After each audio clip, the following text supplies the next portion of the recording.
ओडिशा में मौत ने जो तांडव दिखाया उसने पूरी दुनिया को हिला कर रख दिया। जिसने जहां सुना वो हैरान रह गया। खुद प्रधानमंत्री ने मौके पर जाने का फैसला किया।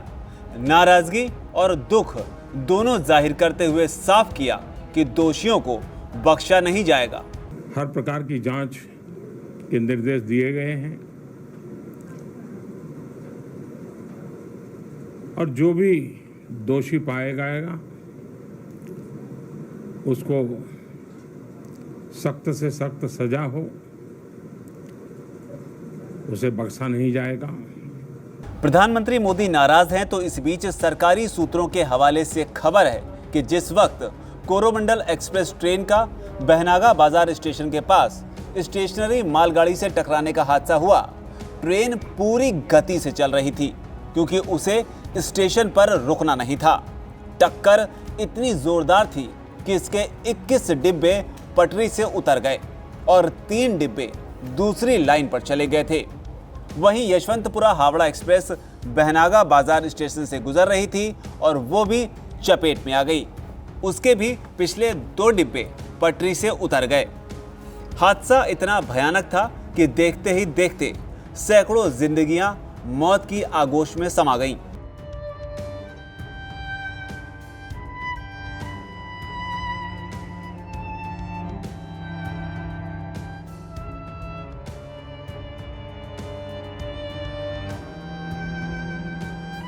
हादसे पर मातम अभी पसरा ही था कि विपक्ष ने बयान देने शुरू कर दिए।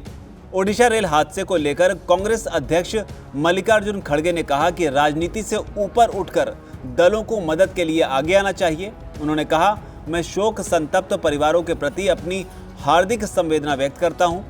इसी के साथ उन्होंने पीएम मोदी और रेल मंत्री से सवाल किया कि ऐसी चीजें क्यों हो रही हैं और इसके लिए कौन जिम्मेदार है।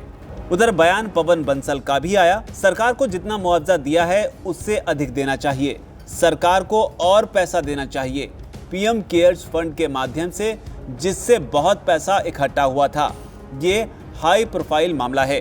हालांकि इस बीच आपको याद दिला दें कि पवन बंसल पीएम केयर्स फंड का मसला इसलिए उठा रहे हैं क्योंकि कोरोना काल में इस फंड की काफी चर्चा हुई थी, जहां आरोप लगे थे कि इसमें जो पैसा आया उसका सही इस्तेमाल नहीं हुआ।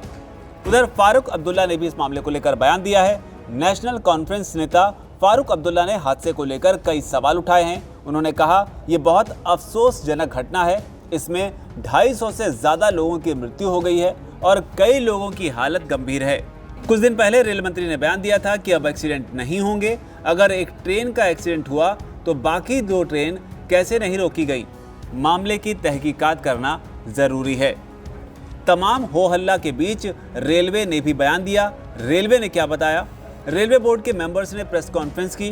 बताया कि 1257 यात्री रिजर्व कोरोमंडल एक्सप्रेस में बैठे थे, जबकि 1039 रिजर्व पैसेंजर यशवंत एक्सप्रेस में थे।